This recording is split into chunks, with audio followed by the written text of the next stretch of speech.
Hello everyone, good evening, Radhe Radhe, जय श्री श्याम। दोस्तों, स्वागत है आप सभी का थ्रोन एजुकेशन के इस ऑनलाइन प्लेटफॉर्म पे। थ्रोन एजुकेशन के इस डिजिटल प्लेटफॉर्म पे आप सभी का हार्दिक स्वागत है, हार्दिक अभिनंदन है। दोस्तों, यहाँ पर हम एक सीरीज लेके चल रहे हैं जिसमें न्यू अपडेटेड राजस्थान ज्योग्राफी हम यहाँ पर पढ़ रहे हैं। प्यारे दोस्तों, आज जो हमारा चैप्टर स्टार्ट होने जा रहा है प्यारे दोस्तों, उसमें हम स्टार्ट करेंगे राजस्थान के भौतिक प्रदेश। कंप्लीट ज्योग्राफी हम यहाँ पर करेंगे जबरदस्त तरीके से। अभी तक एप्लीकेशन अगर आपने डाउनलोड नहीं किया है थ्रोन एजुकेशन का, तो थ्रोन एजुकेशन एप्लीकेशन सभी दोस्तों को डाउनलोड करना है, इंस्टॉल करना है। डायरेक्ट प्ले स्टोर से भी आप इसे इंस्टॉल कर सकते हैं, या इसके लिंक की बात करें तो डिस्क्रिप्शन में भी इसका लिंक दिया गया है दोस्तों। इसके अलावा आपको ज्वाइन करना है थ्रोन एजुकेशन का जो टेलीग्राम चैनल है, वो आप सभी को ज्वाइन करना है। और उसके अलावा अगर आप इंस्टाग्राम चलाते हैं तो आपको इंस्टा पेज फॉलो करना है प्यारे दोस्तों। @हितेश शेरावत सर के नाम से आपको इंस्टा पेज मिलेगा, इस लोगों के साथ में ये आपको जरूर से फॉलो करना है। चलिए, अब जो हम स्टार्ट करने जा रहे हैं प्यारे दोस्तों, एक अपना टॉपिक अपना कंप्लीट हो चुका है।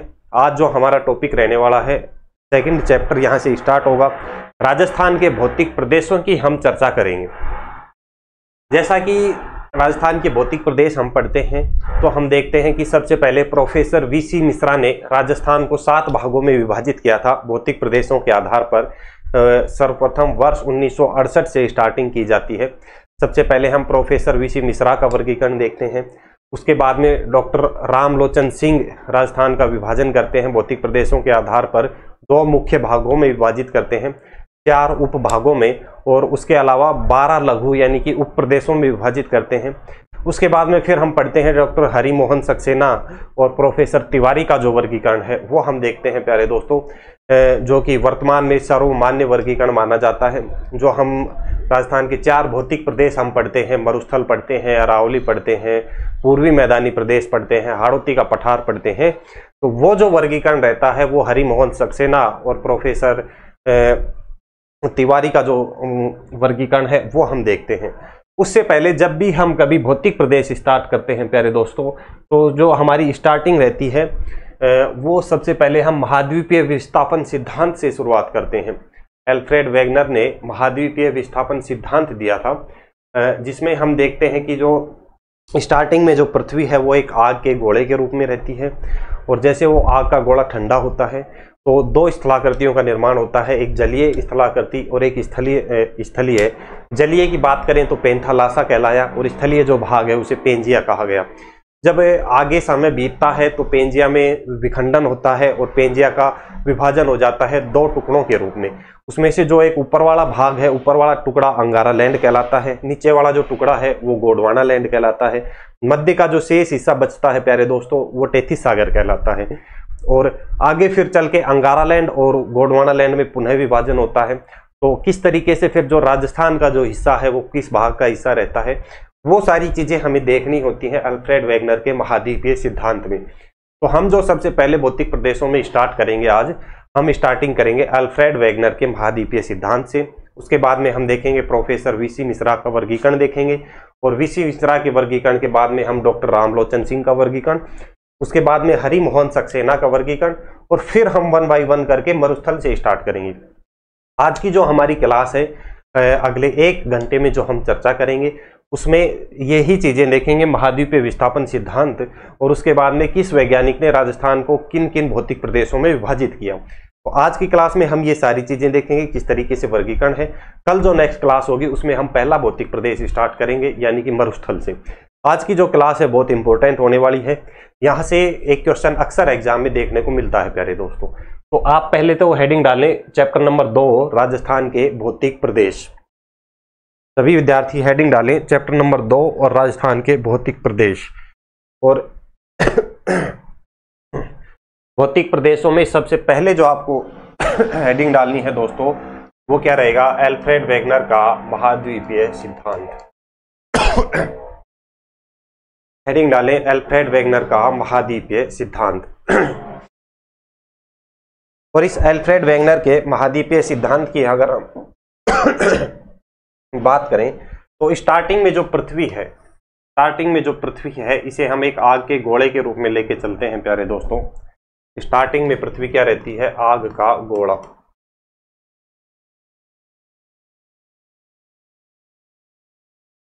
स्टार्टिंग में पृथ्वी एक आग के गोले के रूप में रहती है। उसके बाद में जब समय बीतता है ये आग का गोला ठंडा होता है और दो स्थलाकृतियों का यहाँ पे निर्माण होता है। यहाँ पे दो स्थलाकृतियों का निर्माण होता है।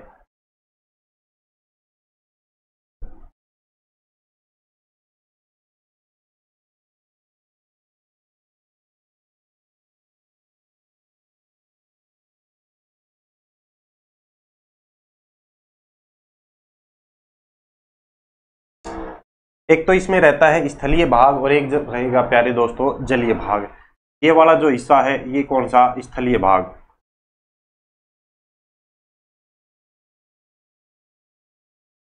यहाँ पर हम लिख लेते हैं, एक तो हो जाएगा जलीय भाग,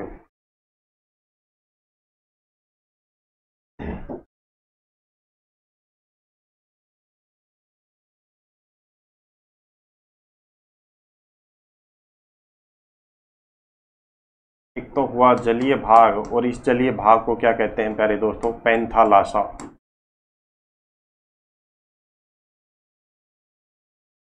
पैंथालाशा।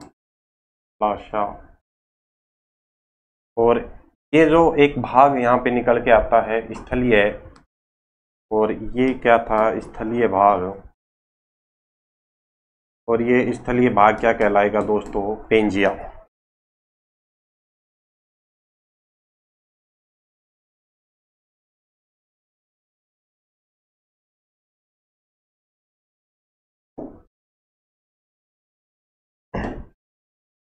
प्रारंभ में आग के गोले के रूप में थी पृथ्वी। इसके बाद में जब ये ठंडी होती है तो स्थलीय भाग पेंजिया कहलाता है और जो जलीय भाग है प्यारे दोस्तों पैंथालाशा कहलाता है।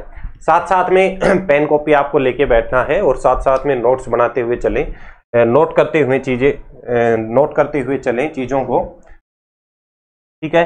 तो फिर पुनः समय जब बीतेगा आगे जो ये पेंजिया जो है, स्थलीय जो भाग है, इस पेंजिया में विखंडन होता है।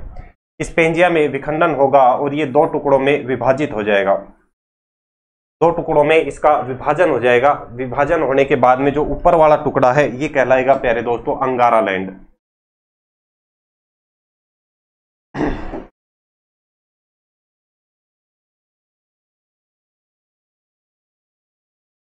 ऊपर वाला जो है क्या कहलाएगा, अंगारा लैंड।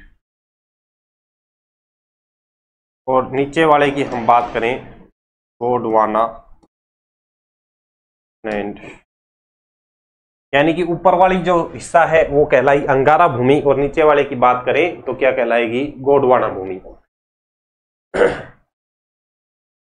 अंगारा लैंड और गोंडवाना लैंड। और जो बीच का शेष का जो क्षेत्र बचता है, मध्य का जो ये हिस्सा रहेगा प्यारे दोस्तों, ये मध्य का हिस्सा क्या कहलाता है, तेथिस सागर कहलाता है। ये तत्कालीन बात कर रही हैं, उस समय की हम बात करते हैं। उस समय अंगारा लैंड और गोंडवाना लैंड के मध्य का जो भाग था वो क्या कहलाता था प्यारे दोस्तों, तेथिस सागर कहलाता था। ये क्या हो जाएगा, तेथिस सागर। तेथिस सागर, ये हुआ तेथिस सागर। उसके बाद में फिर अंगारा लैंड और गोंडवाना लैंड में पुनः विभाजन होता है प्यारे दोस्तों, और यहां से महाद्वीपों की उत्पत्ति होती है, जो वर्तमान में हम यहाँ पे महाद्वीप पढ़ते हैं। अंगारा लैंड में जब विखंडन होता है तो यहाँ पर जो महाद्वीपों का निर्माण होता है, उत्तरी अमेरिका महाद्वीप। अंगारा लैंड से कौन कौन से महाद्वीप निकलेंगे तो आप नोट करें, उत्तरी अमेरिका महाद्वीप पहला यहां से निकलता है, उत्तरी अमेरिका महाद्वीप। उत्तरी अमेरिका महाद्वीप। सेकंड जो यहां से निकलेगा, उत्तरी अमेरिका के बाद में जो निकल के आएगा ग्रीनलैंड। कौन सा, ग्रीनलैंड।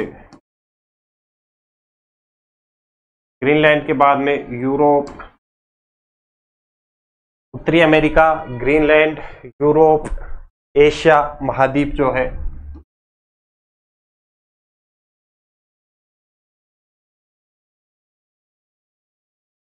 यूरोप और एशिया,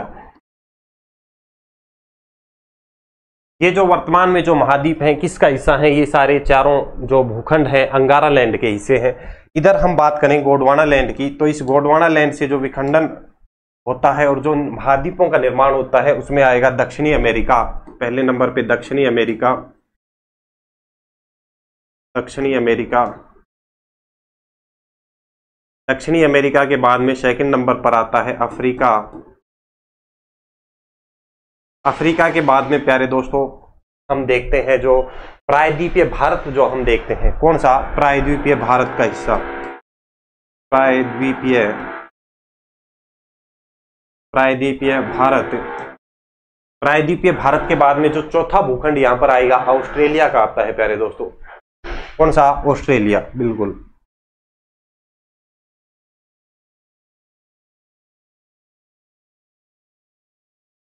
ऑस्ट्रेलिया। और पांचवें की हम बात करें कौन सा, अंटार्कटिका। पांचवा कौन सा आएगा, अंटार्कटिका। तो अंगारा लैंड से इन 4 भूखंडों का निर्माण होता है और गोंडवाना लैंड से इन 5 भूखंडों का निर्माण होता है। ये बात अपने को याद रखनी है। जब यहाँ पे अंगारा इसमें तत्कालीन बात करें तो तत्कालीन जो भारत की स्थिति है कुछ इस तरीके से रहती है, यानी कि जो भारत है वो किस किस का हिस्सा है, तेथिस सागर और गोंडवाना लैंड का हिस्सा रहता है भारत। यानी कि अंगारा लैंड से भारत के साथ में कोई लेना देना नहीं है और ना ही कुछ राजस्थान के साथ में लेना देना है। किस किस का हिस्सा रहेगा, भारत, तेथिस सागर और किसका, गोंडवाना लैंड का। उन्हें राजस्थान के संदर्भ में अपने से क्वेश्चन पूछा जाएगा तो भी हमें क्या याद रखना है, जो राजस्थान में जो भूखंड पाए जाते हैं वर्तमान में जो भौतिक प्रदेश हैं वो किस किस के हिस्से हैं, वो तेथिस सागर और गोंडवाना लैंड के हिस्से हैं।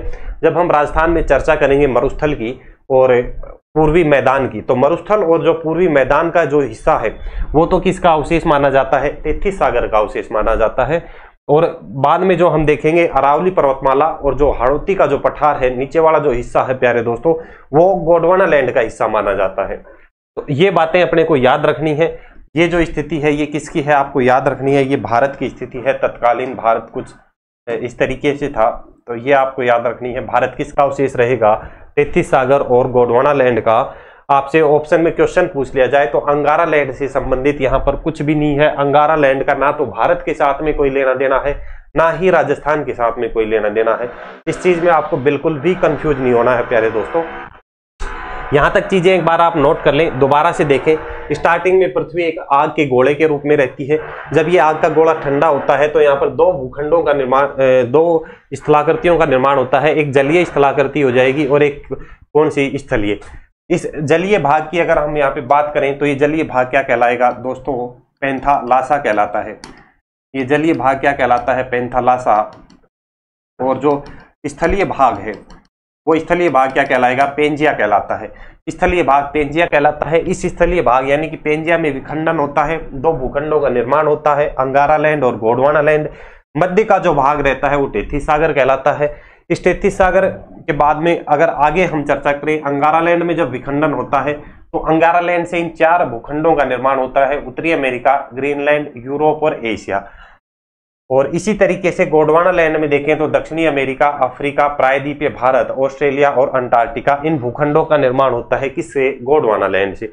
इतनी बात आपको याद रखनी है।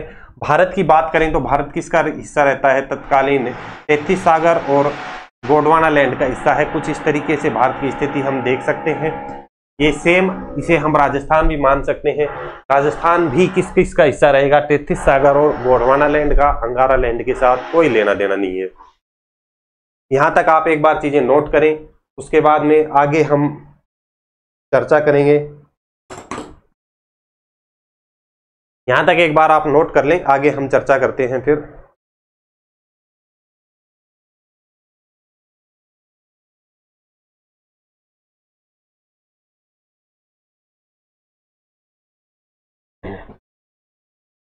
उसके बाद में आपको एक नोट लिखना है। यहां तक एक बार फटाफट से आप नोट कर लें चीजें।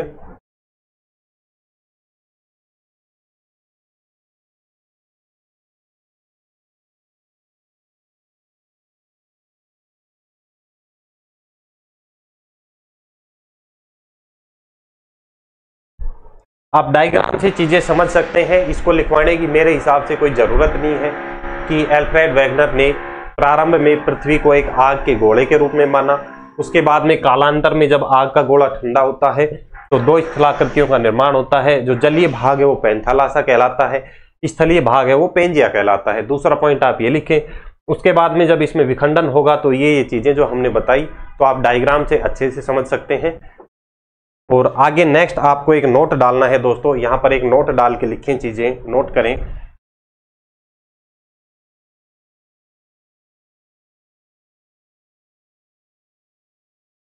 नोट करके लिखें भारत व राजस्थान का, नोट लिखें भारत व राजस्थान का, भारत व राजस्थान का अंगारा लैंड के साथ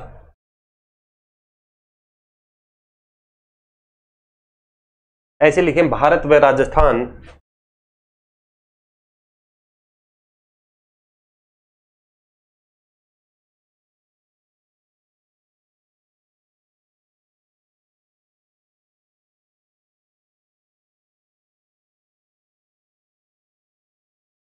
भारत व राजस्थान, भारत व राजस्थान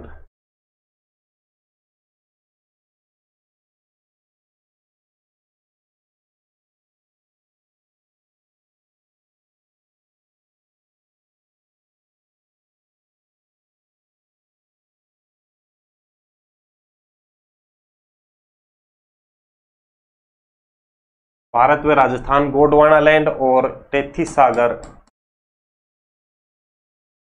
गोंडवाना लैंड और तेथिस सागर, तेथिस सागर के अवशेष हैं, तेथिस सागर के अवशेष,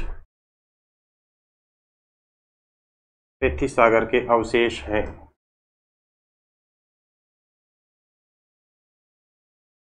तेथिस सागर के अवशेष हैं या इसका हिस्सा है, यानी कि अर्थात करके यहां पे एक चीज लिखें, अर्थात अंगारा लैंड का भारत व राजस्थान के साथ कोई लेना देना नहीं है। एक पॉइंट ये भी आप नोट कर सकते हैं, अंगारा लैंड का, इसमें विद्यार्थी अक्सर कंफ्यूज रहते हैं। अंगारा लैंड का भारत व राजस्थान के साथ, भारत व राजस्थान के साथ, भारत व राजस्थान के साथ, भारत व राजस्थान के साथ कोई लेना देना नहीं है, कोई लेना देना नहीं है। ये सेकंड नोट है, आप इसे नोट ही रहने दें, आपको याद करने के लिए चीजें हैं, ऐसा ये कोई पॉइंट नहीं है, ठीक है। तो ये 2 पॉइंट नोट करें और इसमें अपने को यही चीजें पढ़नी है। राजस्थान की स्थिति अपने को जाननी थी, तो राजस्थान की स्थिति कुछ इस तरीके से ये वाले हिस्से में रहेगी, ठीक है। तो राजस्थान जो रहेगा किस किस का हिस्सा रहेगा, तेथिस सागर और किसका,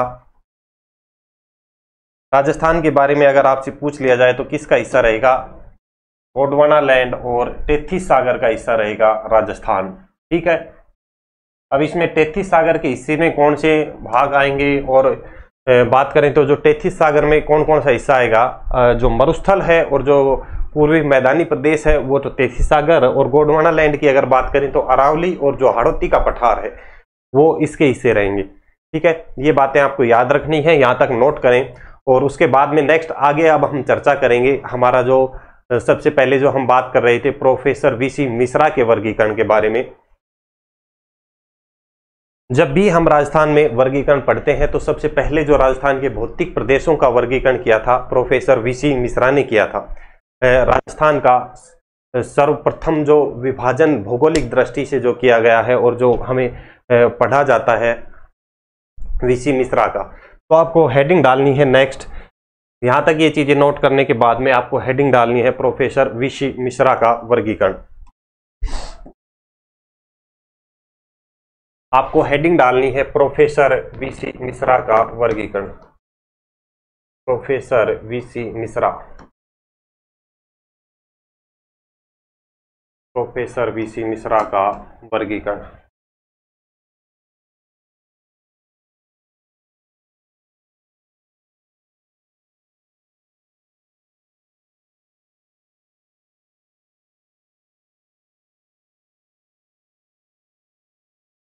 आपसे पूछ लिया जाए कि सर्वप्रथम राजस्थान का जो भौगोलिक दृष्टि से विभाजन किया था तो किसने किया था, आपको 4 ऑप्शन मिल सकते हैं, वीसी मिश्रा, हरिमोहन सक्सेना, रामलोचन सिंह, डॉक्टर राम लोचन सिंह का नाम अजय, और चौथे में अगर हम बात करें हरिमोहन सक्सेना, प्रोफेसर तिवारी का नाम अजय। ठीक है, इस तरीके से क्वेश्चन आपसे पूछा जा सकता है। तो सर्वप्रथम भौगोलिक दृष्टि से जो वर्गीकरण किया था, किसने किया था प्यारे दोस्तों? वीसी मिश्रा ने किया था। किसने किया था? वीसी मिश्रा ने। तो यहां पर 2-3 पॉइंट आपको नोट करने हैं, के बाद में हम ये चीजें देखेंगे किस तरीके से थी। पहला वर्गीकरण हम पढ़ेंगे प्रोफेसर वीसी मिश्रा का। प्रोफेसर वीसी मिश्रा ने 1968 में राजस्थान को 7 भागों में विभाजित किया और इन्होंने अपनी एक पुस्तक लिखी प्यारे दोस्तों, राजस्थान का भूगोल। उस राजस्थान का भूगोल नामक पुस्तक में इन्होंने राजस्थान को 7 भागों में विभाजित करके दर्शाया। पहला इन्होंने जो भाग बताया, क्या बताया? राजस्थान का भौतिक प्रदेश, शुष्क पश्चिमी मैदान, शुष्क पश्चिमी मैदान। दूसरा जो भाग इन्होंने बताया, कौन सा बताया? अर्ध शुष्क पश्चिमी मैदान या मरुस्थलीय क्षेत्र।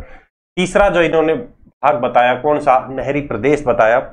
चौथा जो भौतिक प्रदेश इन्होंने बताया, अरावली बताई। पांचवी कौन सा बताया? पूर्वी औद्योगिक कृषि क्षेत्र। छठे की बात करें तो चंबल बीहड़ क्षेत्र। छठवां कौन सा था? चंबल बीहड़ क्षेत्र।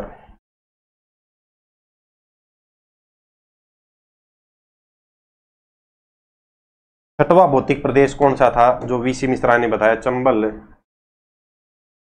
बीहड़ क्षेत्र।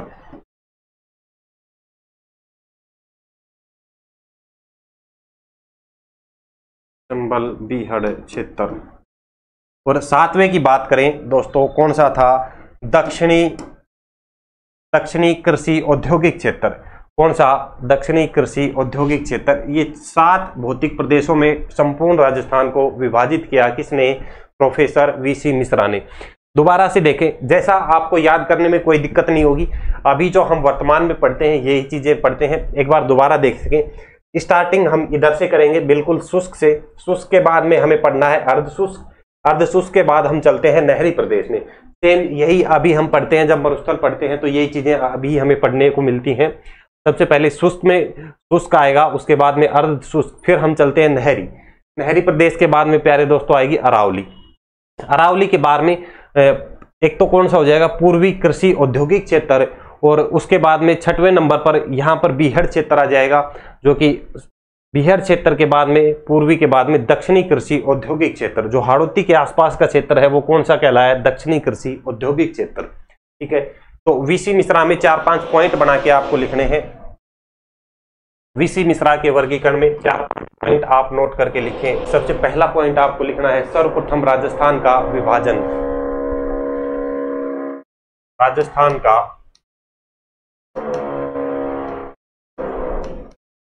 राजस्थान का भौगोलिक दृष्टि से,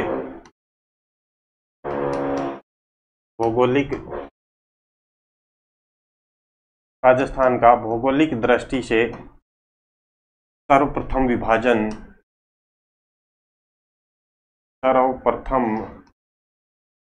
भौगोलिक दृष्टि से सर्वप्रथम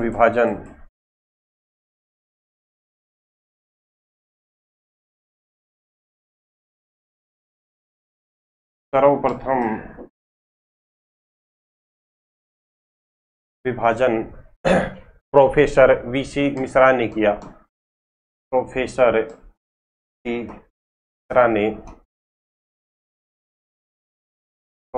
वीसी मिश्रा ने किया।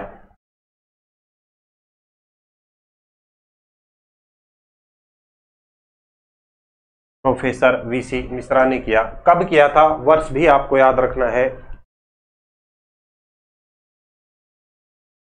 वर्ष 1968 में। कब किया? वर्ष आप याद रख सकते हैं कब? 1968 में।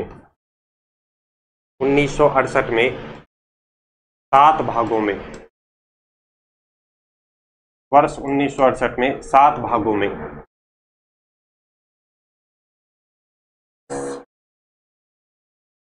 वर्ष 1968 में 7 भागों में इन्होंने ये वर्गीकरण दर्शाया।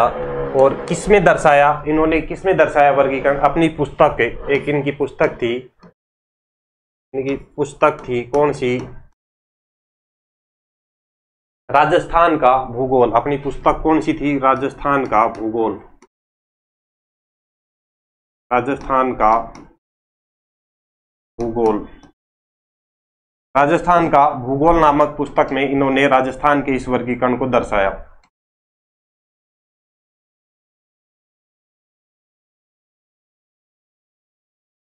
कौन सी पुस्तक थी प्यारे दोस्तों इनकी? राजस्थान का भूगोल नामक, राजस्थान का भूगोल नामक पुस्तक में इन्होंने ये वर्गीकरण दर्शाया।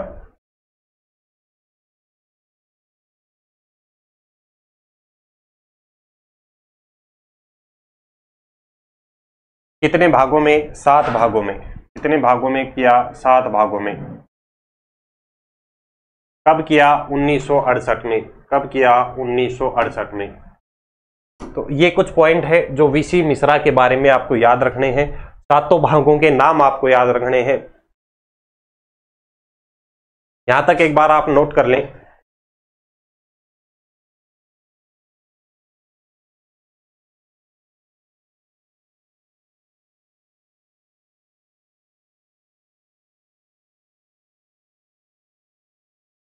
यहां तक नोट कर लें।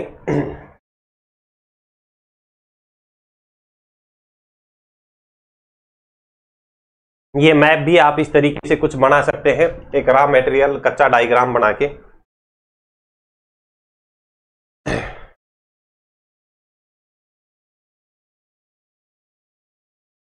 सातों भागों के नाम लिखें आप फटाफट से, मैं लिखवा देता हूं। पहला कौन सा? शुष्क पश्चिमी मैदान। पहला कौन सा? शुष्क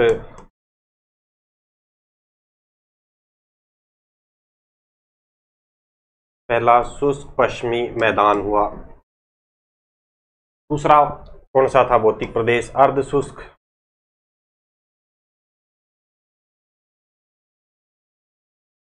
साथ साथ में नोट करना है आपको, अर्ध शुष्क पश्चिमी,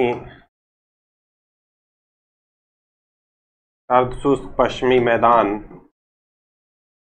तीसरे की बात करें, तीसरा क्या बताया? नहरी प्रदेश। तीसरा क्या है? नहरी प्रदेश।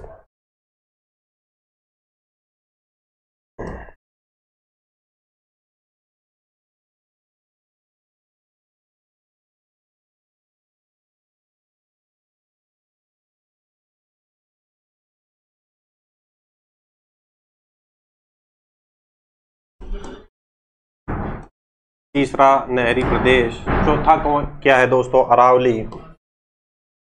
चौथा भौतिक प्रदेश कौन सा? अरावली। पांचवा क्या हो जाएगा? पूर्वी कृषि औद्योगिक क्षेत्र।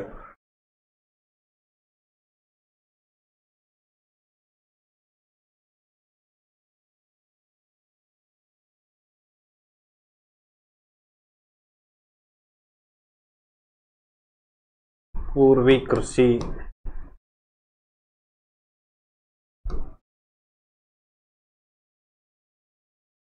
पूर्वी कृषि औद्योगिक क्षेत्र। पूर्वी कृषि औद्योगिक क्षेत्र। छठवां क्या था? चंबल बीहड़ क्षेत्र। चंबल बीहड़ क्षेत्र। और सातवां भौतिक प्रदेश जो वीसी मिश्रा ने बताया, कौन सा? दक्षिणी कृषि औद्योगिक क्षेत्र। दक्षिणी कृषि औद्योगिक क्षेत्र।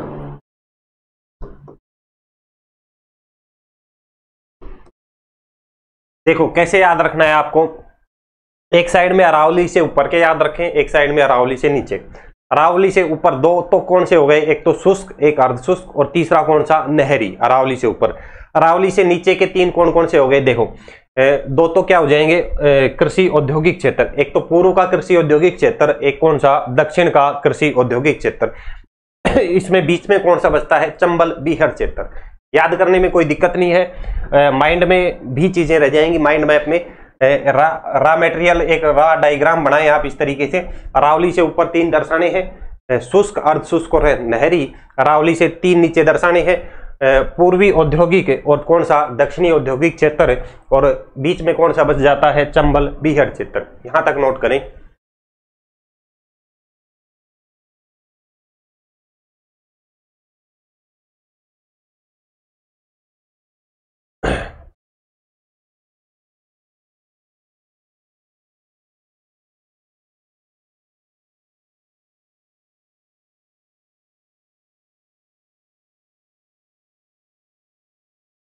चलिए वीसी मिश्रा के बारे में नेक्स्ट हम चर्चा करते हैं। वीसी मिश्रा का हमने देखा। वीसी मिश्रा के बाद में सेकंड नंबर पर जो हम देखते हैं दोस्तों, डॉक्टर रामलोचन सिंह का देखते हैं, जिन्होंने 1971 में राजस्थान का विभाजन किया भौतिक प्रदेशों के आधार पर दो भागों में, दो मुख्य भागों में। कौन कौन से, एक तो कहलाया राजस्थान और एक कहलाया राजस्थान का पठार। वीसी मिश्रा के बाद में हम देखते हैं कौन सा, डॉक्टर रामलोचन सिंह का वर्गीकरण। आप हेडिंग डालें, डॉक्टर रामलोचन सिंह का वर्गीकरण।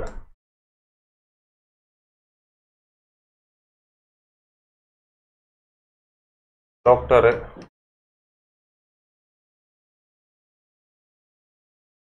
रामलोचन सिंह का वर्गीकरण। डॉक्टर रामलोचन सिंह का वर्गीकरण।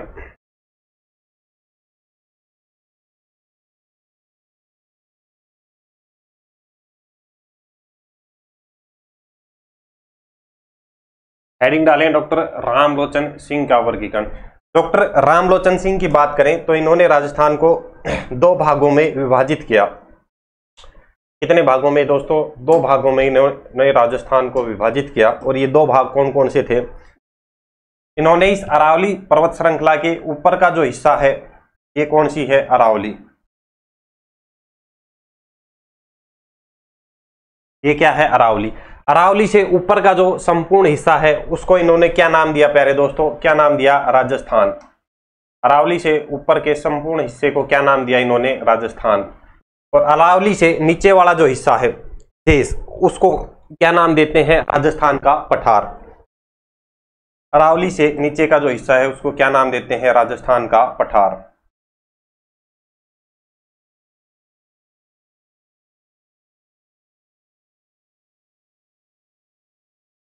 आपसे पूछ लिया जाए डॉक्टर रामलोचन सिंह ने राजस्थान को कितने प्रमुख भौतिक प्रदेशों में विभाजित किया, तो आपको क्या याद रखना है, दो भौतिक प्रदेशों में। मुख्य रूप से पूछे तो राजस्थान और कौन सा, राजस्थान का पठार। कौन से हो गए, राजस्थान और राजस्थान का पठार, दो भागों में। उसके बाद में फिर ये क्या करते हैं डॉक्टर रामलोचन सिंह, ये जो राजस्थान इन्होंने बताया, इस राजस्थान का विभाजन कर देते हैं दो भागों में। कौन से दो भाग, इसके दो भाग कौन से रहेंगे, एक तो मरुस्थलीय क्षेत्र और एक कौन सा, बांगड़ क्षेत्र कहलाया। इसी तरीके से जो नीचे वाला जो हिस्सा है, जो राजस्थान का पठार यानी कि अरावली से नीचे का जो शेष हिस्सा बचता है, उसका पुनः दो भागों में विभाजन करते हैं, अरावली का पठार और किसमें, चंबल बेसिन में। अरावली का पठार और चंबल बेसिन में। यहाँ पर क्या चीज देखी, दो तो क्या मुख्य भागों में विभाजन किया, चार उप भागों में विभाजन किया, मरुस्थल, बांगड़ क्षेत्र, अरावली पठार और कौन सा, चंबल बेसिन। ठीक है। उसके बाद में ये जो चार उप विभाजन इन्होंने किया, इन चारों को छोटे छोटे 12 और लघु उप भागों में विभाजित करते हैं। जैसे इस मरुस्थलीय क्षेत्र में ये विभाजन करते हैं इसको बीकानेर, बाड़मेर और जैसलमेर के रूप में। जो ये बांगड़ प्रदेश है, इस बांगड़ प्रदेश का विभाजन करते हैं घग्गर क्षेत्र, शेखावटी क्षेत्र, नागौरी उच्च भूमि और कौन से, लूणी बेसिन में विभाजित करते हैं। अरावली को पुनः 3 भागों में विभाजित करते हैं, कौन कौन से, उत्तरी अरावली, मध्य अरावली और कौन सी, दक्षिणी अरावली। इस चंबल बेसिन का विभाजन कर देते हैं 2 भागों में, कौन सा, एक तो निम्न चंबल बेसिन और एक कौन सा, मध्य चंबल बेसिन। इन 2 में इसका विभाजन कर देते हैं।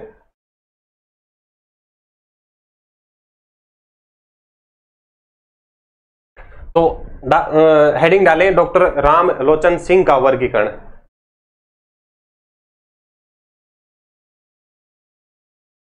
सबसे पहले 2 पॉइंट नोट करें, उसके बाद में हम ये विभाजन देखते हैं। वर्ष 1971 में डॉक्टर रामलोचन सिंह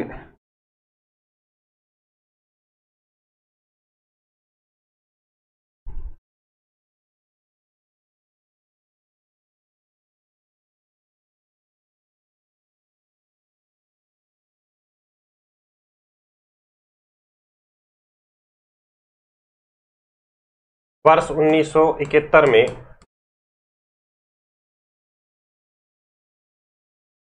राजस्थान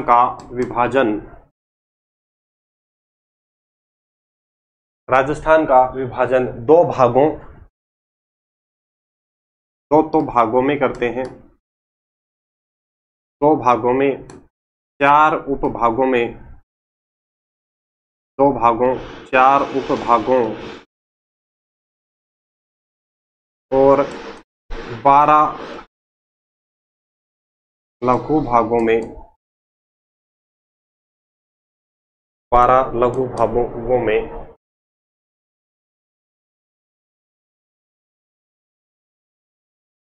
12 लघु भागों में करते हैं। ये बात आपको याद रखनी है, यानी कि 12 उप प्रदेशों में विभाजित करते हैं। नोट नीचे डाल सकते हैं आप नोट करके। टोटल कितने भागों में डॉक्टर रामलोचन सिंह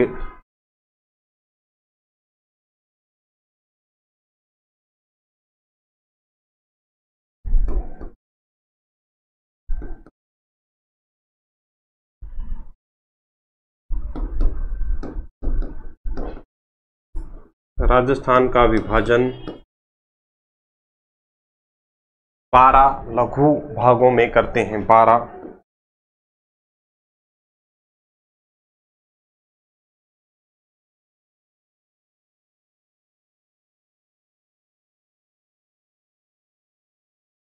टोटल कितने में करते हैं? 12 लघु भागों में इसका विभाजन करते हैं राजस्थान का। कितने? 12 लघु। अब देखिए एक बार एक फ्लो चार्ट में इनको हम दर्शा लेते हैं, वहां देखते हैं। डायग्राम आपको बनाना है, डायग्राम नोट करें। अरावली के ऊपर का जो संपूर्ण हिस्सा है वो क्या कहलाएगा? राजस्थान। और इससे अरावली के नीचे का जो संपूर्ण जो हिस्सा है वो क्या कहलाता है प्यारे दोस्तों? राजस्थान का पठार कहलाता है। देखिए नेक्स्ट स्लाइड पे हम देखते हैं रामलोचन सिंह का। पीछे वाला अगर आपने नोट नहीं किया है तो आप नोट कर लें।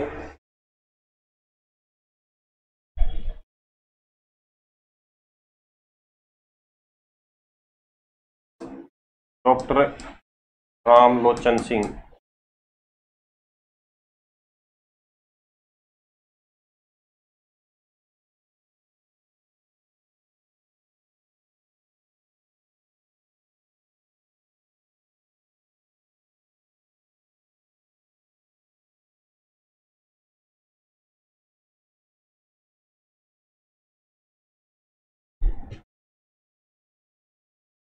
क्या बताया? मुख्य रूप से दो भाग कौन से? पहला तो विभाजन करते हैं राजस्थान के रूप में, पहला क्या कहलाया? राजस्थान। और दूसरा क्या था? राजस्थान का पठार। इधर नोट करें, राजस्थान का पठार,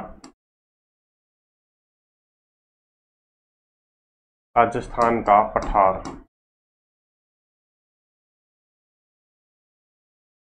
फिर हमने क्या देखा? ये जो हमने देखा कौन सा? राजस्थान। अरावली से ऊपर वाला भाग क्या कहलाया? राजस्थान। इस राजस्थान का विभाजन हुआ दो भागों में, एक तो मरुस्थलीय क्षेत्र और एक कौन सा कहलाया? बांगर क्षेत्र। एक मरुस्थलीय और एक कौन सा? बांगर क्षेत्र। तो यहां पर नोट करें का विभाजन पुनः दो भागों में, एक तो मरुस्थलीय क्षेत्र,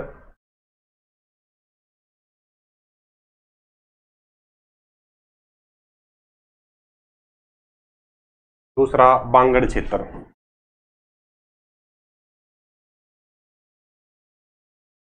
एक तो मरुस्थलीय क्षेत्र, एक कौन सा? बांगड़ क्षेत्र। उसके बाद में सेकंड नंबर पे क्या देखा? राजस्थान का पठार। इस राजस्थान के पठार का विभाजन हुआ दो भागों में, एक तो अरावली का पठार, एक तो अरावली पठार कहलाया और दूसरा कौन सा? चंबल बेसिन। राजस्थान पठार का विभाजन अरावली का पठार दो भागों में, एक तो हुआ इधर अरावली का पठार,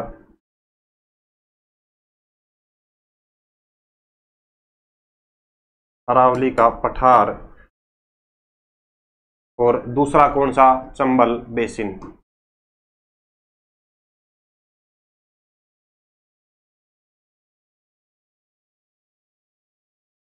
चंबल बेसिन, ठीक है।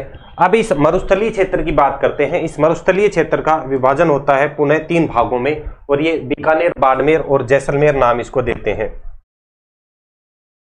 तीन भागों में करते हैं। एक कहलाता है बीकानेर बाड़मेर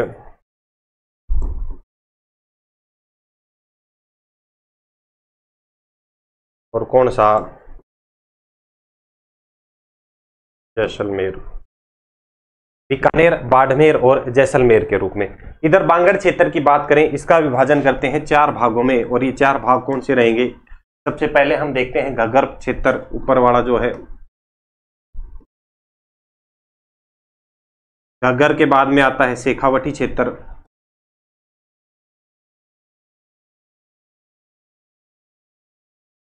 घग्गर के बाद में शेखावटी क्षेत्र। तीसरे नंबर पे जो आता है नागौरी क्षेत्र, नागौर का क्षेत्र जो है नागौर क्षेत्र। और चौथे नंबर पे जो दोस्तों आएगा वो कौन सा कहलाए, लूणी बेसिन के नाम से उसे जानते हैं, लूणी बेसिन या लूणी क्षेत्र, लूणी बेसिन। इधर अरावली के पठार की बात करें तो इसको तीन भागों में विभाजित करते हैं, उत्तरी अरावली,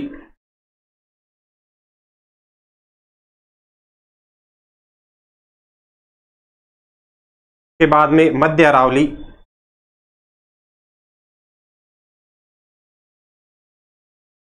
तीसरी हम बात करें कौन सी, दक्षिणी अरावली।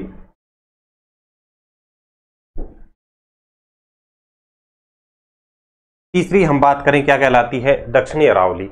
इधर चंबल बेसिन की फिर बात करें, चंबल बेसिन का पुनः दो भागों में विभाजन करते हैं, निम्न चंबल बेसिन और मध्य चंबल बेसिन। दो भागों में, निम्न चंबल बेसिन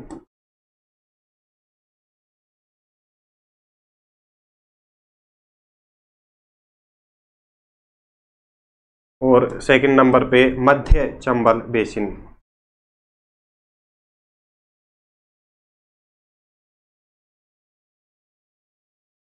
तो ये था जो रामलोचन सिंह ने राजस्थान का वर्गीकरण किया था। एक बार दोबारा देखें, हमने क्या बताया, इन्होंने दो भागों में, दो मुख्य भाग कौन कौन से हुए, राजस्थान और राजस्थान का पठार।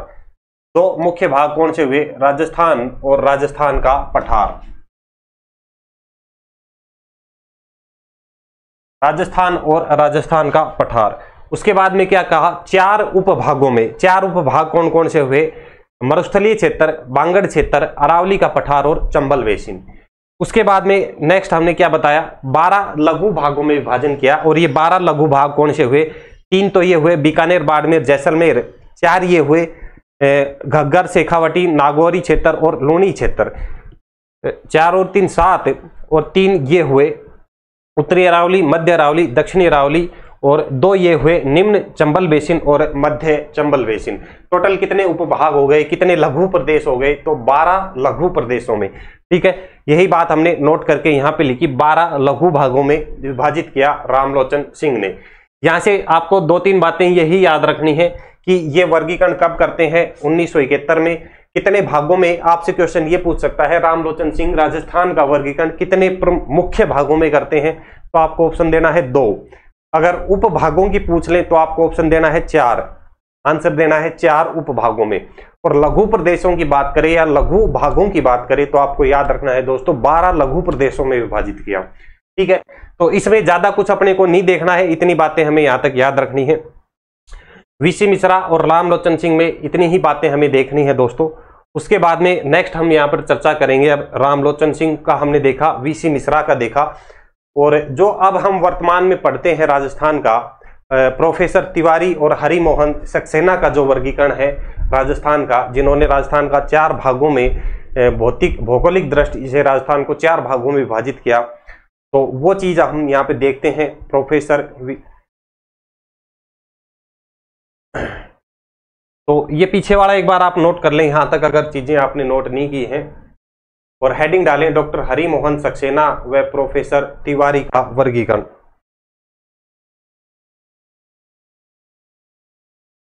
यहां पे आपको हेडिंग डालनी है 3 नंबर पे,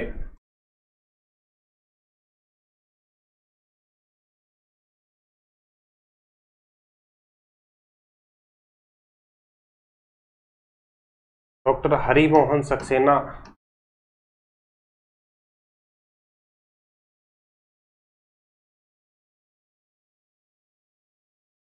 प्रोफेसर तिवारी। हरिमोहन सक्सेना व प्रोफेसर तिवारी का वर्गीकरण।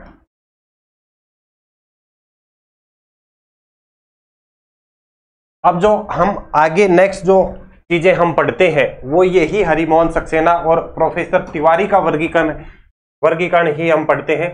जो हम राजस्थान के मरुस्थल के बारे में पढ़ते हैं, हाड़ौती के पठार के बारे में जो चीजें हम देखते हैं, जो पूर्वी मैदानी क्षेत्र के बारे में जो जो चीजें हम देखते हैं वो इन्हीं की हम देखते हैं। हरिमोहन सक्सेना और प्रोफेसर तिवारी का जो वर्गीकरण है वो ही चीजें दोस्तों हम यहाँ पर देखते हैं।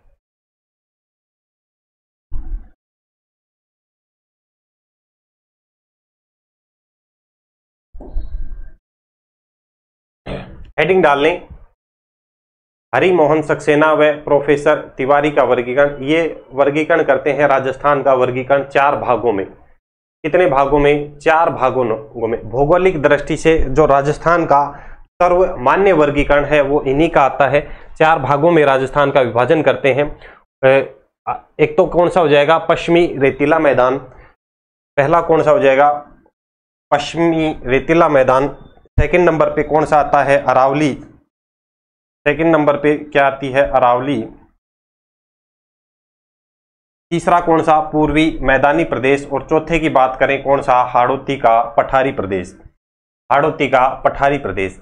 उसके बाद में जब हम देखते हैं जो ये 50 सेंटीमीटर समवर्षा रेखा है ये अरावली को अलग करती है मरुस्थलीय प्रदेश से, या फिर हम यूं भी कह सकते हैं कि जो राजस्थान का 2 भागों में विभाजन करती है। कौन सी रेखा? 50 सेंटीमीटर समवर्षा रेखा। और जो ये 25 सेंटीमीटर समवर्षा रेखा है ये कौन सी है? 25 सेंटीमीटर समवर्षा रेखा। 25 सेंटीमीटर समवर्षा रेखा ये वाली जो आप देख रहे हैं ये कौन सी है? 25 सेंटीमीटर समवर्षा रेखा। ये जो मरुस्थलीय प्रदेश है उसका विभाजन करती है 2 भागों में, यानी कि शुष्क मरुस्थलीय प्रदेश और अर्ध शुष्क ये जो मरुस्थलीय प्रदेश है उसमें डिवाइड करती है 25 सेंटीमीटर समवर्षा रेखा। हरिमोहन सक्सेना की 2-3 पॉइंट आपको याद रखने हैं। राजस्थान का सर्वमान्य भौगोलिक वर्गीकरण माना जाता है। 1994 में ये वर्गीकरण करते हैं। इनकी एक पुस्तक है राजस्थान का पारदेशिक भूगोल नामक पुस्तक में ये अपने इस वर्गीकरण को दर्शाते हैं। और कितने भागों में? 4 भागों में दर्शाते हैं। यहाँ पर आप 2-3 पॉइंट नोट कर सकते हैं। चीजें एक बार देख लें किस तरीके से इन्होंने वर्गीकरण दर्शाया, बाकी तो डिटेल में चीजें हमें पढ़नी ही है इनकी। भौगोलिक दृष्टि से इसमें एक पॉइंट नोट करें,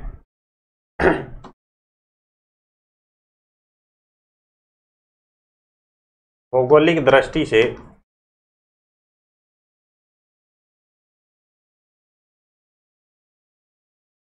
ये डायग्राम आपको बनाना है। रॉ मटेरियल कच्चा डायग्राम आप बना सकते हैं। राजस्थान का मैप बनाने के बाद में बीच का जो कौन सा हो जाएगा? ये अरावली श्रृंखला हो जाएगी। ये वाली कौन सी है? अरावली। ठीक है। अरावली से ऊपर क्या हो जाएगा? मरुस्थलीय क्षेत्र। इससे नीचे कौन सा? पूर्वी मैदानी क्षेत्र, ये जो आप देख रहे हैं। और चौथा कौन सा? दक्षिणी का हाड़ौती का पठार या दक्षिणी पूर्वी पठारी प्रदेश। ठीक है। ये आप बनाने के बाद में 3-4 जो मुख्य पॉइंट है जो यहां से क्वेश्चन बनते हैं वो आपको नोट करने हैं। भौगोलिक दृष्टि से राजस्थान का सर्वमान्य वर्गीकरण दृष्टि से राजस्थान का सर्वमान्य वर्गीकरण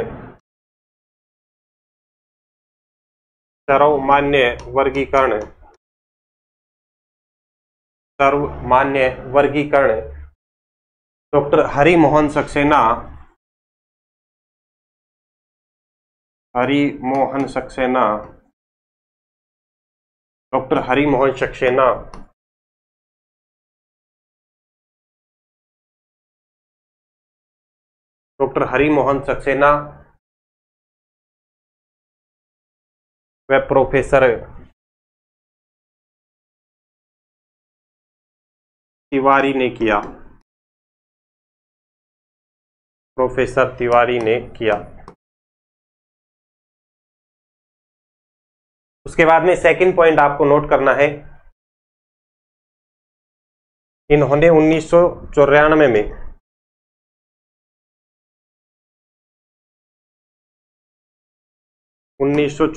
में अपनी पुस्तक एक पुस्तक लिखी इन्होंने, और पुस्तक का नाम क्या था? राजस्थान का पारदेशिक भूगोल।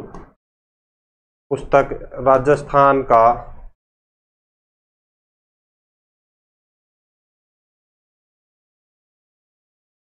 प्रादेशिक भूगोल। राजस्थान का प्रादेशिक भूगोल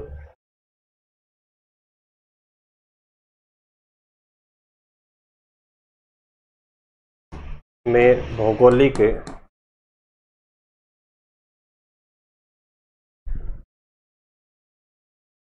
संरचना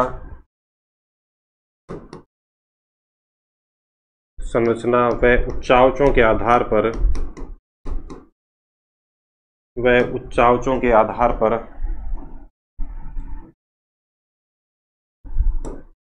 भौगोलिक संरचना व उच्चांशों के आधार पर राजस्थान को चार भौतिक प्रदेशों में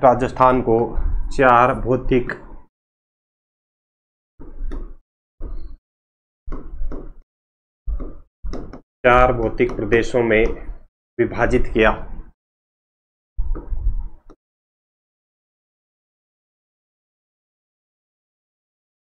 कितने? चार भौतिक प्रदेशों में विभाजित किया राजस्थान को। इसमें जो इंपॉर्टेंट पॉइंट है आपको याद रखनी है, इनकी बुक का जो नाम है राजस्थान का पारदेशिक भूगोल। बुक का क्या नाम रहेगा? राजस्थान का पारदेशिक भूगोल। सर्वमान्य वर्गीकरण आपसे पूछा जाए राजस्थान के भौतिक प्रदेशों में तो किसका रहता है? हरिमोहन सक्सेना का। इसमें जो इंपॉर्टेंट बातें हैं वो चीज, दो बातें याद रखनी है। दूसरा, कितने भौतिक प्रदेशों में विभाजन करते हैं? चार भौतिक प्रदेशों में।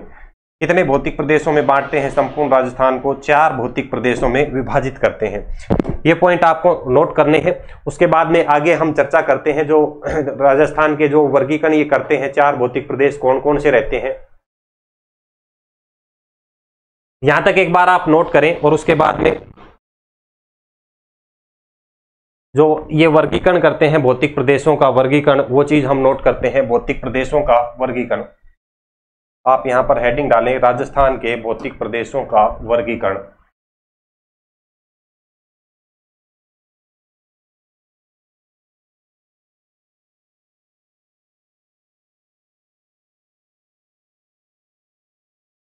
राजस्थान के भौतिक प्रदेशों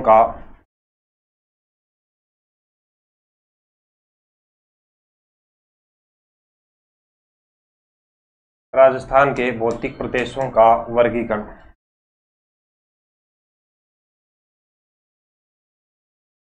राजस्थान के भौतिक प्रदेशों का वर्गीकरण, ये आप हेडिंग डालें। यहां पर हम एक फ्लो चार्ट बनाएंगे, एक फ्लो डायग्राम बनाएंगे।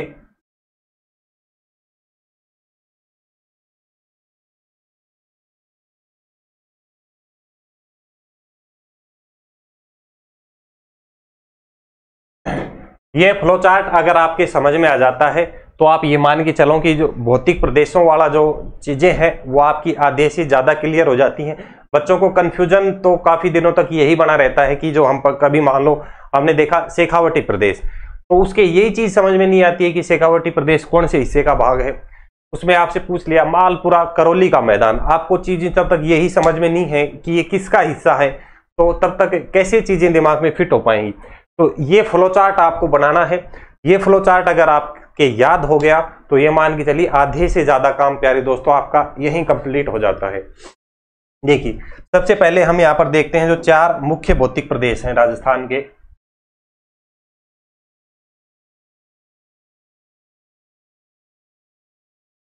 साथ साथ में बनाते हुए चले आप। कंप्लीट भौतिक प्रदेशों को यही खत्म कर देंगे इस एक फ्लो चार्ट में। पहला कौन सा है? पश्चिमी मरुस्थलीय क्षेत्र।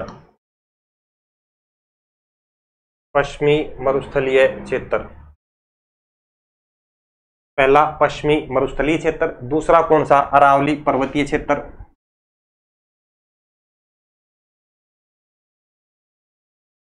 अरावली पर्वतीय क्षेत्र, अरावली पर्वतीय क्षेत्र। तीसरा यहां पे देखें, अरावली के बाद में क्या बताया था? पूर्वी मैदानी क्षेत्र। पूर्वी मैदानी क्षेत्र। पूर्वी मैदानी क्षेत्र, पूर्वी मैदानी क्षेत्र। चौथे की बात करें, चौथा क्या बताया, हाड़ौती का पठारी क्षेत्र।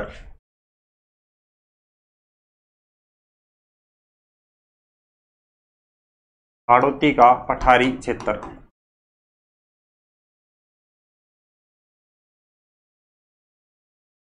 ये राजस्थान के 4 भौतिक प्रदेश हुए।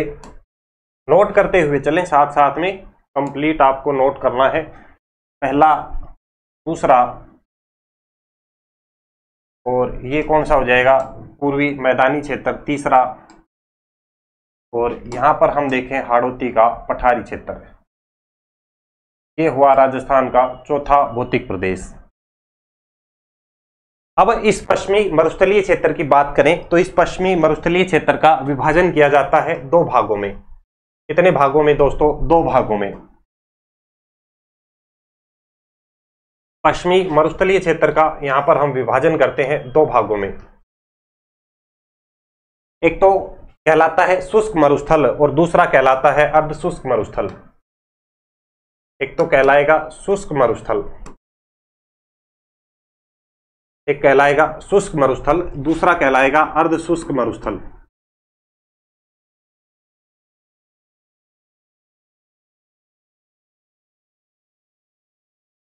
दूसरा कहलाएगा अर्ध शुष्क मरुस्थल। देखिए, जब डायग्राम में हम देखते हैं ये 25 सेंटीमीटर समवर्षा रेखा है। इस 25 सेंटीमीटर समवर्षा रेखा के पश्चिम का जो हिस्सा है वो तो कहलाएगा शुष्क मरुस्थल, और इसके जो पूर्व का जो हिस्सा है अरावली, और इस 25 सेंटीमीटर समवर्षा रेखा के मध्य का जो क्षेत्र है, ये वाला जो आप देख रहे हैं, ये क्या कहलाएगा दोस्तों, अर्ध शुष्क मरुस्थलीय क्षेत्र। क्या कहलाएगा, अर्ध शुष्क मरुस्थलीय क्षेत्र। ठीक है, आगे जब हम देखते हैं इस शुष्क और अर्ध शुष्क मरुस्थल में, इसका विभाजन आगे और किया जाता है। इस शुष्क मरुस्थल का विभाजन किया जाता है 2 भागों में। एक तो ये रहता है बालू का स्तूप युक्त क्षेत्र। इसमें क्या आएगा, बालू का स्तूप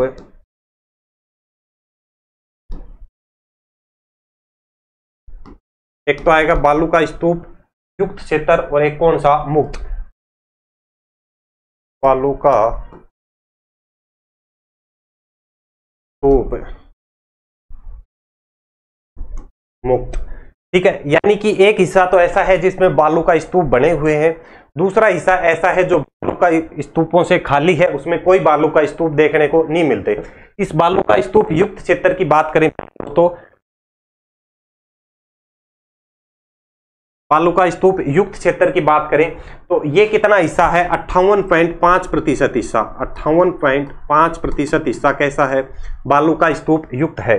और इससे बालू का स्तूप मुक्त की बात करें तो शेष कितना बचता है इसका, 41.5% हिस्सा। 41.5% हिस्सा कैसा है, बालू का स्तूप मुक्त। कितना, 41.5% हिस्सा। इसकी बात हो रही है शुष्क मरुस्थल की, यानी कि 25 सेंटीमीटर जो समवर्षा रेखा है उसके पश्चिम की जो बात कर रहे हैं वो चल रही है। दूसरा, जब हम बात करते हैं इस अर्ध शुष्क मरुस्थल की, तो इस अर्ध शुष्क मरुस्थल को 4 भागों में डिवाइड करते हैं। यानी कि ये वाला जो हिस्सा है, ये वाला आप देख रहे हो, ये अर्ध शुष्क मरुस्थल कहलाएगा, और इसका विभाजन करते हैं 4 भागों में। एक तो कौन सा हो जाएगा, घग्गर प्रदेश कहलाता है, ये ऊपर वाला हिस्सा। उसके बाद में ये आता है शेखावटी प्रदेश, उसके बाद में नागौरी उच्च भूमि, और उसके बाद में लूनी बेसिन, जिसको गोडवाड़ प्रदेश के नाम से भी जाना जाता है। इस अर्ध शुष्क मरुस्थल में आप नोट करें कौन से, एक तो कौन सा बताया, घग्गर प्रदेश। घग्गर प्रदेश पहला। दूसरे की बात करें, दूसरा कौन सा, शेखावटी प्रदेश। शेखावटी प्रदेश।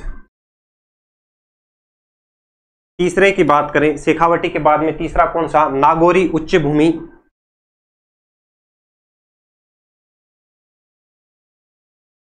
नागौरी उच्च भूमि। और चौथा हमने क्या बताया इसमें, लूनी बेसिन, जिसको गोडवाड़ प्रदेश भी कहा जाता है।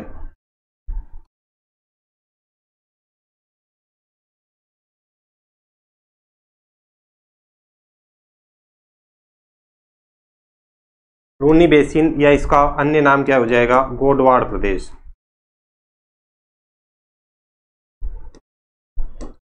साथ साथ में नोट करते हुए चले, सीधी कॉपी में आपके नहीं आएगा, आप पेज को आड़ा कर लें, इस तरीके से कॉपी को लिखें और उसमें ये फ्लो चार्ट आप बना लें। ठीक है, तो ये तो हमने देखा कि जो अब हम आगे चर्चा करेंगे, आगे जो हमारी लगभग जो 7-8 क्लासें रहने वाली हैं भौतिक प्रदेश पे, उसमें किस तरीके से चीजों को टुकड़ों में हम पढ़ेंगे, वो चीजें इस फ्लो चार्ट में निकल के आएंगी। ठीक है, तो ये तो हमने देखा पश्चिमी मरुस्थलीय क्षेत्र। उसके बाद में अरावली पर्वतीय क्षेत्र की बात करें तो अरावली का विभाजन होता है 3 भागों में, और ये अरावली के 3 भाग कौन कौन से हो जाएंगे, नोट कर लें। एक तो कौन सा, उत्तरी अरावली, एक मध्य अरावली, पहला हो जाएगा उत्तरी अरावली, उत्तरी अरावली, दूसरा मध्य अरावली, और तीसरा यहां पर हम देखेंगे कौन सा, दक्षिणी अरावली, दक्षिणी अरावली। कौन सी, दक्षिणी अरावली। उसके बाद में इस पूर्वी मैदानी क्षेत्र की जब हम बात करेंगे तो इस पूर्वी मैदानी क्षेत्र का विभाजन किया जाता है 3 भागों में, चंबल बेसिन, बनास बाणगंगा बेसिन और माही बेसिन। पूर्वी मैदानी क्षेत्र का विभाजन होता है 3 भागों में। एक तो हो जाएगा कौन सा, चंबल बेसिन, पहला कौन सा, चंबल बेसिन, चंबल बेसिन। इस चंबल बेसिन में हमें क्या क्या देखना होता है, बीहड़ प्रदेश और डांग प्रदेश में विभाजन करके हम इसमें पढ़ते हैं। एक तो हम देखते हैं बीहड़ प्रदेश में, बीहड़ प्रदेश और डांग प्रदेश हमें पढ़ना होता है, बीहड़ प्रदेश और डांग प्रदेश, यानी कि इसी चंबल बेसिन के उपभाग हैं बीहड़ प्रदेश और डांग प्रदेश। सेकंड जो हम यहाँ पे देखते हैं, बनास बाणगंगा का मैदान, दूसरा क्या है, बनास बाणगंगा का मैदान।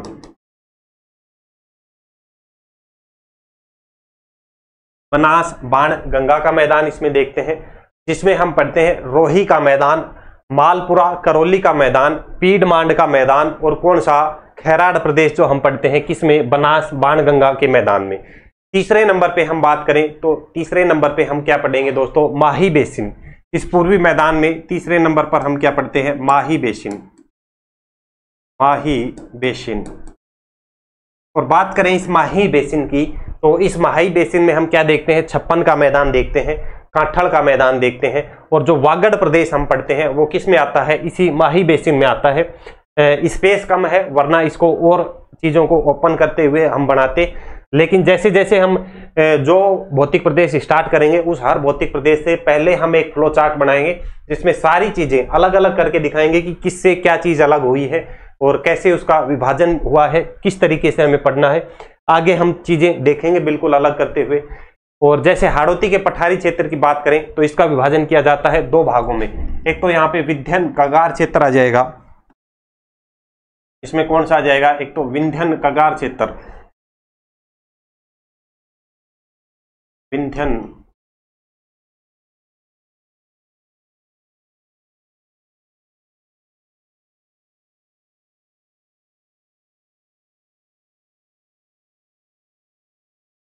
जब इस हाड़ौती के पठार में इस विंध्यन कगार क्षेत्र की हम चर्चा करेंगे तो इसमें हम पढ़ेंगे अर्धचंद्राकार पहाड़ियां, नदी निर्मित जो मैदान है वो देखेंगे।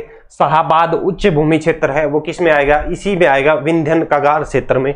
और इसमें जो दूसरा पार्ट हम पढ़ते हैं वो हमें पढ़ना होता है प्यारे दोस्तों, दक्कन का पठार, दक्कन का पठार। दूसरा पार्ट क्या पढ़ना है, दक्कन का पठार। इस दक्कन के पठार में हम पढ़ेंगे झालावाड़ का पठार, और जो हम चर्चा करते हैं डग गंगधार प्रदेश की, वो सारी चीजें हम इस दक्कन के पठार में चर्चा करेंगे। तो ये एक मोटा मोटा विभाजन है भौतिक प्रदेशों का। चूंकि यहाँ पे स्पेस कम है, एक स्लाइड में चीजें आ नहीं रही हैं, आगे हम चीजों की चर्चा करेंगे। इस बनास बाणगंगा के मैदान का विभाजन 4 भागों में किया जाता है, रोही, मालपुरा, पीडमांड का मैदान और खैराड़ प्रदेश। इस माही बेसिन का विभाजन 3 भागों में होता है, छप्पन का मैदान, काठल का मैदान, वागड़ प्रदेश। अगली क्लास में हम चर्चा करेंगे। आज के लिए इतनी ही चीजें हम रखते हैं।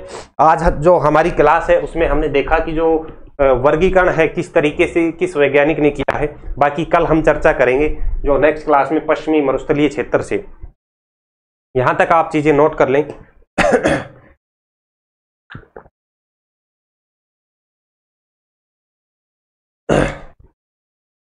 यहां तक आप नोट करें और इसमें जो पहली जो क्लास है ये आपके समझ में आ जाती है तो मान के चलें कि आगे की जो चीजें हैं वो आपके लिए आसान हो जाएंगी। दोबारा से देखें, वीसी मिश्रा की बात करें, वीसी मिश्रा ने वर्गीकरण किया कितने भागों में दोस्तों, कितने भागों में आपको याद रखना है, वीसी मिश्रा ने 7 भागों में वर्गीकरण किया।